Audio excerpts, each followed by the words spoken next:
Hello, I'm Locke Meredith, and I'd like to invite you to join me on the next Legal Lines, where my guest is Dr. Loren Scott. He is a Professor Emeritus from LSU. He was the chairman of the economics department, taught students for 30 years. He's also a consultant for the largest companies in our nation and in the world. And he's going to talk to us about the state of the economy on the national level, here in Louisiana, and locally in the East Baton Rouge Parish. So join us on the next Legal Lines with Dr. Loren Scott.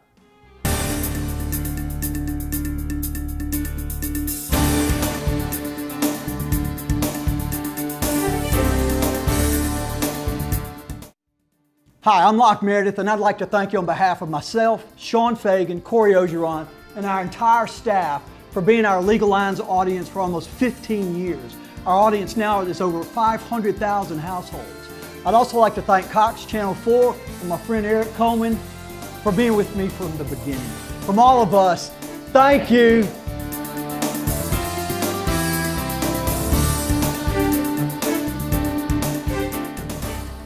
Welcome to Legal Lines. I'm Locke Meredith, and I'm very pleased to have back on the show today Dr. Loren Scott. He's a Professor Emeritus from LSU, was chairman of the economics department for 13 years, done a lot of good stuff, taught there for 30 years, and now consults with some of the largest companies, not only in the United States of America, but also in the entire country. Dr. Scott, it's great to see you Glad again. to be here. Thank you, Locke. I kind of figured it'd be a good time to get back together. We did this, it seems like a little over a year ago, and you had discussed kind of your analysis based on all your expertise. Let's talk about, first of all, just so folks can understand kind of in layman's terms, what it is to be an economist, what it is that you do, and what's your analysis? Well, I mean, we spend a lot of our time talking about what's going on in the economy, trying to forecast job growth in the economy, looking at what kinds of industries are growing, what kind of industries are likely to grow. But we do all kinds of other stuff too. Our firm, for example, does economic impact studies. If you want to know, people at Exxon here in town have 4 large plants here, and they want to know, what is our impact on the community? What do we do in terms of job creation, and income creation, and tax creation? So we do a lot of that kind of work, and we do some economic policy work. If people want to know the economic impact of, say, Port Fourchon, which is not very well known to most people outside of Houma, but services the entire offshore oil and gas industry. We look at that kind of thing too. And then I do a lot of traveling around the country talking about the economy. Yeah, I think I've read between almost 80 trips throughout the nation and elsewhere. Yeah, it kind of depends on the year, but somewhere in that neighborhood, just traveling all over the country, talking to different associations or different company groups and you also about what's going on. Excuse me. Go ahead. Well, I was just and also highly sought for your advice, not only by the businesses that you've mentioned, but also the media on a national level, and of course states and the federal government. Yeah, I mean, the media does call occasionally. I'm one of the economists that'll answer the phone in Baton Rouge, but we do when there's some question about what's going on with unemployment rates or what's going on with oil and gas prices, that sort of thing, they will call us, and we're more than happy to help out. All right, well, let's talk about, so the parameters, we talked last year about the fact that the economy of the nation, of the United States of America, has an impact on the economy of the state of Louisiana, and of course the state's economy has an impact on the cities therein. And so let's talk a little bit about the federal kind of national picture that we have for the United States of America.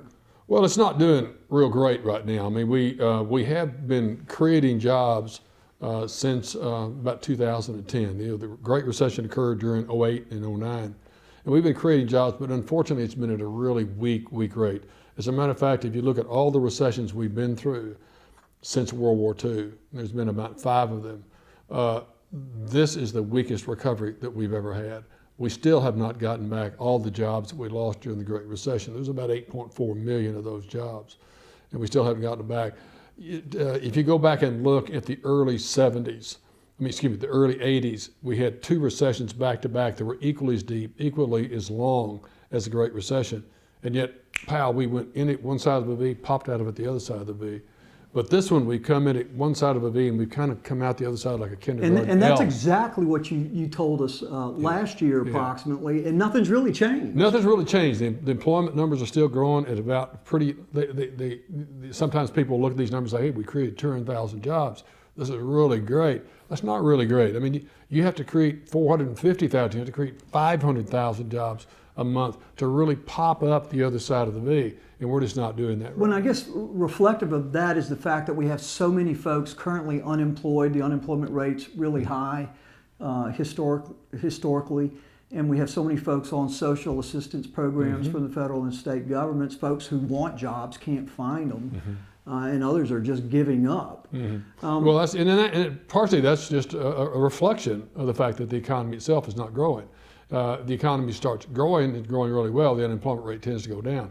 Most of the decline in the unemployment rate that we've experienced, I mean, it got up as high as 10, it's dropped down to about 7.3 now. But most of that decline is not because the economy's gotten better, it's because a lot of people have left the workforce. The labor force participation rate has dropped way down. If we had kept the labor force participation rate at the same level, the real unemployment rate would be around 12 right now, so it's still very high. And as you mentioned before, if you look at a graph of what has happened to people on food stamps, we've had this remarkable jump. I mean, unlike any other recovery, any of the recessions we've ever been through before, just a sudden spike in food stamp recipients. We have more people on food stamp recipients in the United States than the population of Spain. We have about 48 million people. We have, if you took all the states in the United States and ranked them by population from the biggest population to the lowest population, and then started adding up their populations from the bottom, you'd get through 20 states in the District of Columbia before you got to 48 million people. That's just a lot of people. It's a historical high, isn't it? It's a historical high, and the very same thing is true, by the way, on Social Security disability.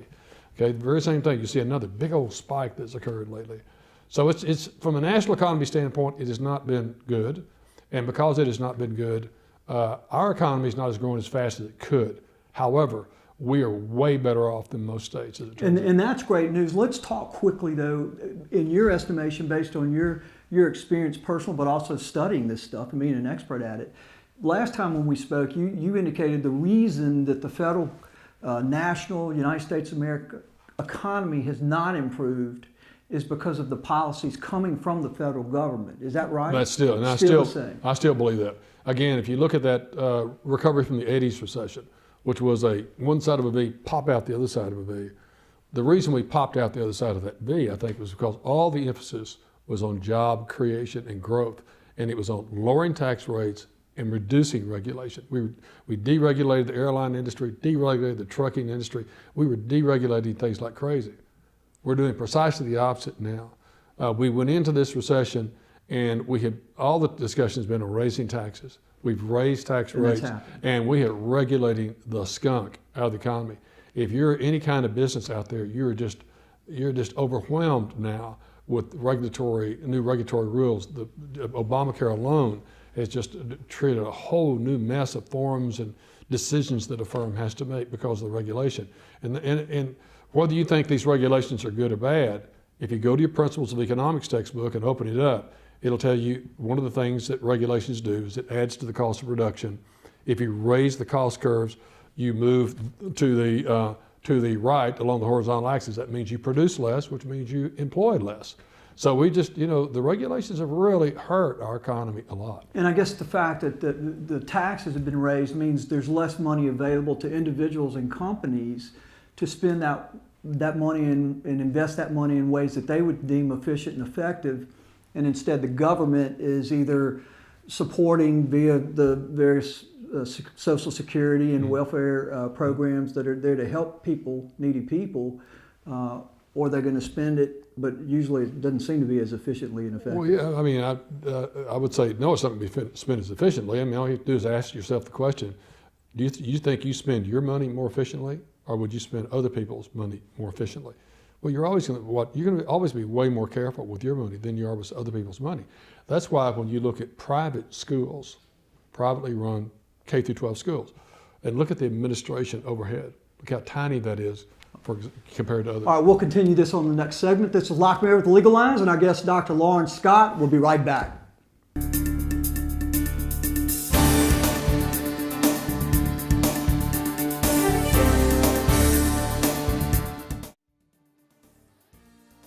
Hi, I'm Locke Meredith, and I'd like to thank you on behalf of myself, Sean Fagan, Corey Ogeron, and our entire staff for being our Legal Lines audience for almost 15 years. Our audience now is over 500,000 households. I'd also like to thank Cox Channel 4 and my friend Eric Coleman for being with me from the beginning. From all of us, thank you.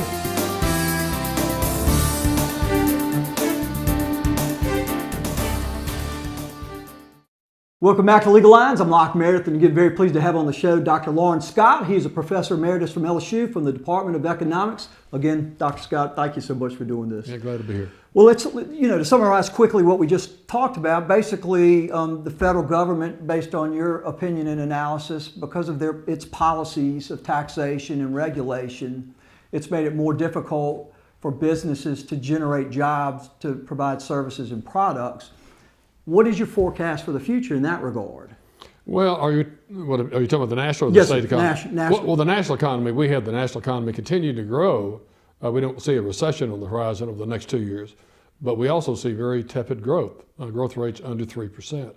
The latest number was real gross domestic product. We grew about 2.8%. But if you get behind that number, that was better than people expected, but it was mainly because businesses built up inventories. It wasn't because people were spending more or businesses investing a whole lot more. It was this odd little thing called business inventories, which were popped up. And that only helps the people who end up buying those inventories, because inventories sitting on the shelf don't make any money for anybody. That's right. Okay, so the bottom line is kind of what we're experiencing right now is what you would expect to occur in the next couple of years. Exactly. And really, if you analyze what, as I recall, our last show we did, analyze what Europe has done, it doesn't take a rocket scientist to figure that out. I think what we're doing is we're pursuing exactly the same policies that Europe was. I mean, we're kind of adopting European policies. You adopt European policies, you get European results, and the European results have always been very low growth rates and very high unemployment rates. Okay, all right, let's shift gears to the good news. Okay, all right. And that is that the state of Louisiana has not suffered nearly to the extent as most states have in the union. Explain why. Well, I mean, to kind of give people some quick numbers, the national economy fell by 6.1%. We only fell 2.8%. We are one of only 14 states in the United States that has more people employed today than in January of 2008. Only 14 states are like that.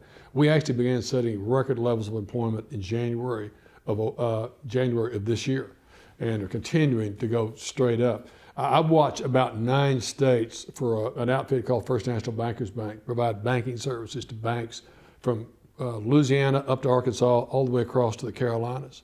So I watch about 9 states for them. Of those 9 states, we're the only one that has more people employed today than in January of 2008. So what do you attribute it to? Well, the main thing is, well, there's 2 main things, I think. Number one, if you look to one state to the east, to Mississippi, they lost about 6.8% of their jobs. They lost even more than the national economy did, and they still haven't gotten back 50% of the jobs that they lost during that time period. But Mississippi has a very large durable goods manufacturing base. They have 2 car plants. They have a lot of wood plants for the housing industry.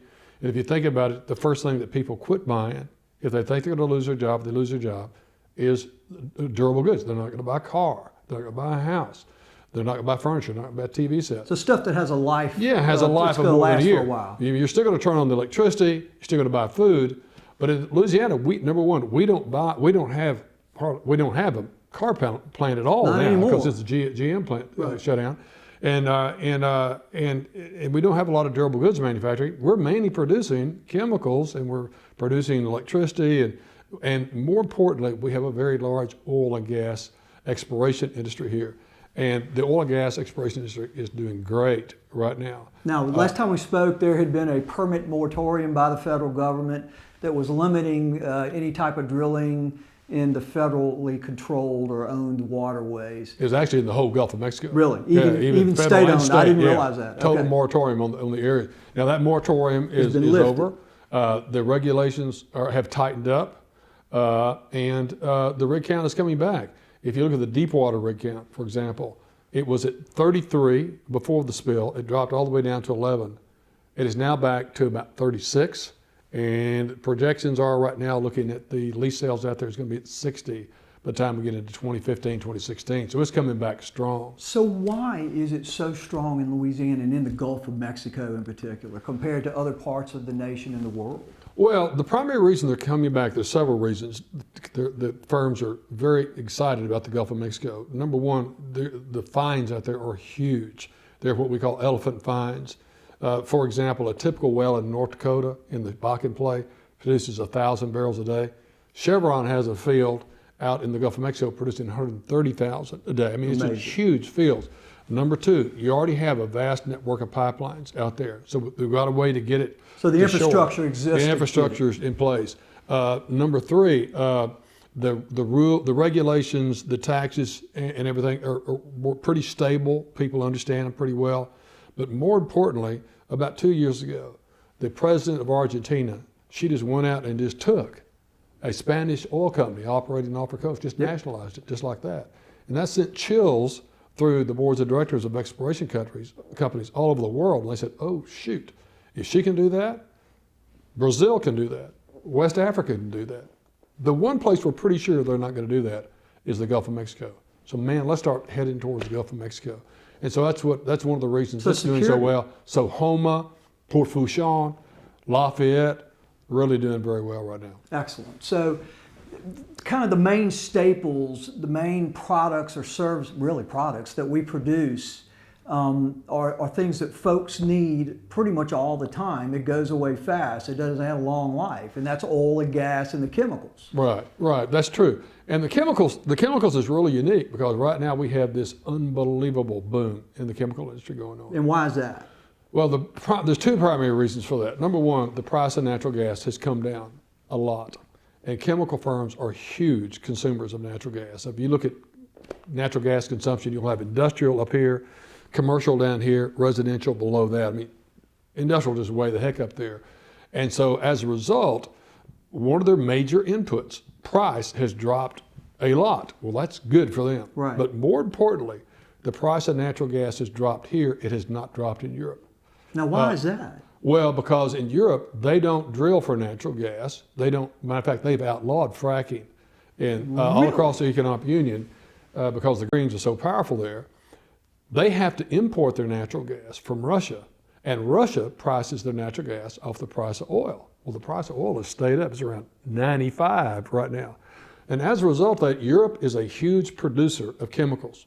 So if you look at this big pie that represents the world demand for chemicals, that pie is not growing very much because the world economies are not doing very well. Right. But our share of that pie is growing like crazy because we're cutting into the European share a lot. We're beating them out in terms of market share. So the price for our chemicals is cheaper because gas to us, our companies, is cheap, especially compared to what they have to pay over there. And so right now we have about $75 billion worth of expansions just in chemicals. If you add in steel firms and other kinds of firms, it gets up to around $81 billion. Here in the state of Louisiana. I mean, yeah, and to put that in historical perspective, I can't even comprehend that, in the really. past, if we had a year in which there were $4 billion, we would have thought that was a great year for the state. We have $81 billion. It's just a mind-boggling number. And as it turns out, it's highly concentrated in the chemical industry. Of that 81, 75 is in chemical. But it's also highly concentrated geographically. All right, we'll continue this on the final segment. This is Locke Meredith Legal Lines, Dr. Loren Scott. We'll be right back.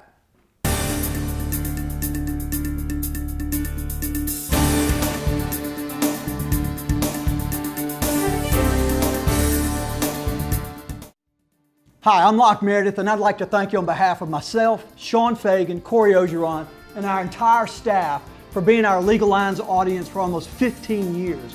Our audience now is over 500,000 households. I'd also like to thank Cox Channel 4 and my friend Eric Coleman for being with me from the beginning. From all of us, thank you.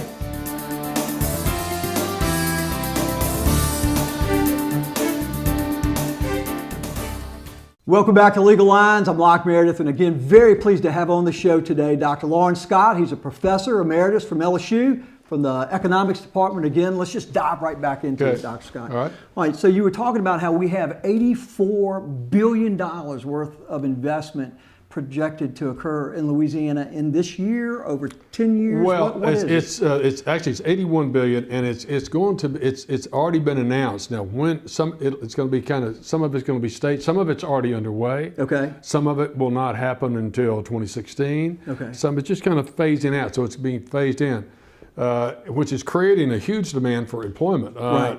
It is in the Baton Rouge area alone. Our need for people working in the industrial construction industry is going to go from about 17,500 to 31,000. Almost and double. in just 1 year. And in Lake Charles, it's even a bigger Holy issue. moly. It's even way more people too. Now, I know Sasol from South Africa has announced close to a projected $20 billion project over in Lake Charles? Yeah, it's actually the Sasol project is actually two projects. One is a huge ethylene plant, which is underway now. It's somewhere between 4 and 7 billion. But the biggest one is a gas to liquids plant. This company's figured out a way to take natural gas and make gasoline out of it. And so that plant will be a $12 billion plant. They're going to build it as soon as they finish the ethylene plant, which gets back to our point earlier about 2016 is probably about when they'll start there. And that's the largest capital investment in the state, single capital investment in the state of Louisiana by a factor of 5 probably in our history. And I think we were talking, I'd actually read maybe the largest in the entire country. In the Could be history the of largest. the Some United people States of talk America. about it being the largest in the country. I don't know about the other investments in the country, but it is still a big one. Well, and you were telling me also during the break that Shell, I think you said, is going to basically do the same thing. I guess this is a new technology, and gas is cheap. Shell for the last 2 years has been trying to decide where they're going to locate this. Is it going to be Texas or Louisiana? We won that race. It will be located down in Cinchett Parish, and it will be another gas to liquids plant. It'll be another 12 billion. Now they haven't actually what we call pulled the trigger on this. Their board of directors is still looking at this, but it looks really good right now. How is the state of Louisiana getting these huge international companies to make those kinds of investments here in Louisiana? Well, number one, we have lots of natural gas. And that's the key input in this. We have the infrastructure to deliver it to their particular site. Typically, what they are making is first stage chemicals, what we call basic chemicals, which are in its bulk form. They're making ethylenes, polyurethanes, they're making fertilizers. And to do that, you need lots of water in the production process, which we got the Mississippi River, we got the Lake Charles Channel, we got the Gulf of Mexico, and then importantly, we got the water for using big ships or big barges to get it out. Yeah, the bulk. It's just something that you'd move in that particular form. You're not going to move this stuff typically with an 18-wheeler. So we got exactly what they need here, and that's why this stuff tends to be fairly highly concentrated here and in Texas, especially in the kind of Houston to Beaumont area. Now, do our tax policies of the state and the cities contribute to those decisions in any way? Oh yeah. They whenever they're looking at where they're going to locate, that's the other thing. They look at these things like the water and the availability of natural gas. But the other thing, when we're competing with Texas, and we got to compete with Texas, we got to look at one of the things the local government does is there's 10-year industrial tax exemption. You may have heard. Sasol will not have to pay property taxes for the first 10 years. But then they'll start paying a lot of property taxes on a $20 million investment. That's going to be a lot of money coming to the school system.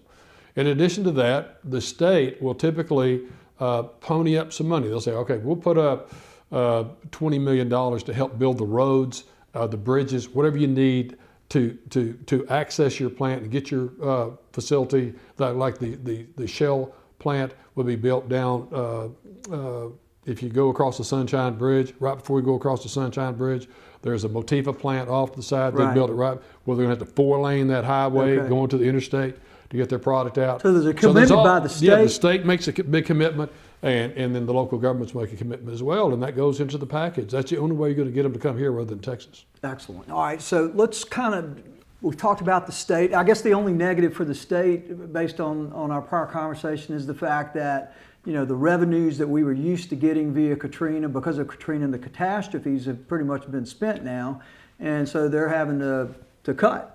Well, yeah, I mean, we're not getting the federal monies in that we had before. I mean, so that is an issue for us.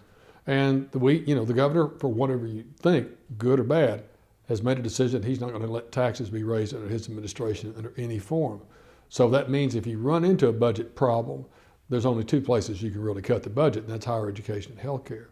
And that's why the higher education has really gotten hammered in the last 3 or 4 years. All right. Now, hopefully, as these firms come in and start building, the tax revenues will start to pop back up again, and you'll start seeing things do a lot better, hopefully. So we're not waiting on those one-time amounts of money coming from the federal No, government. This creates a long-term source of money. This will be a steady stream of money. All right, let's talk about the big cities in Louisiana and how they're doing. Let's talk about Baton Rouge. How are we doing? Oh, Baton Rouge is doing great right now. And as a matter of fact, it's going to do really great. We think it's going to be the second fastest growing area in the state. And the reason for that is there's about $25 billion worth of expansions going on here. $25 billion. $25 billion just in our metropolitan area, and in our metropolitan area again. But to give you an idea, last year when I was releasing our forecast, I was just gaga over the fact that we had $4 billion in announcements. Four. We thought that was a tremendous year. 23 now. Wow. And it's and the people at the Department of Economic Development say it's not over yet. It's still coming. So we think Baton Rouge is going to be doing great. They're going to be growing. That's good news. We're probably adding 13,000 jobs at least. And that, I think we're going to end up thinking that was a silly forecast. Lake Charles is the fastest growing. They have right now about $50 billion in Lake Charles. Lake Charles is way smaller than we are. And that's where Sasol went. That's where Sasol went. That's where they're building the big export terminals, export natural gas out. Cheniere, Sempra, people like that, Trunkline.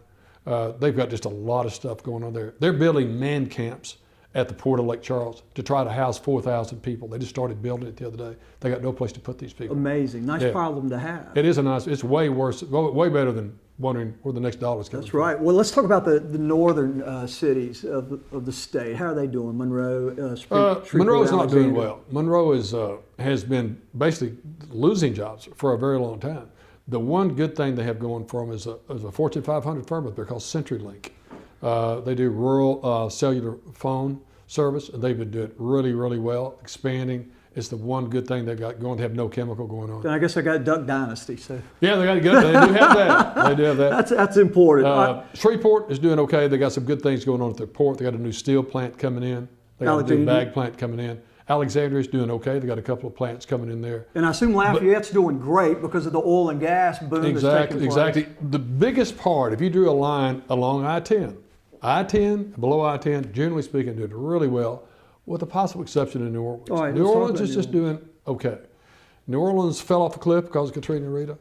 Is coming back, but they're still 84,000 jobs below where they were last year. And I know they lost the Avondale. Avondale Shipyard, yeah. 45,000 jobs have gone away now. So your forecast for 4,500 jobs, I'm sorry. So your forecast for the state of Louisiana, it's looking very bright for Baton Rouge, Lafayette, wonderful. Lake Charles is wonderful. We got a lot to be thankful for. A whole lot to be thankful for.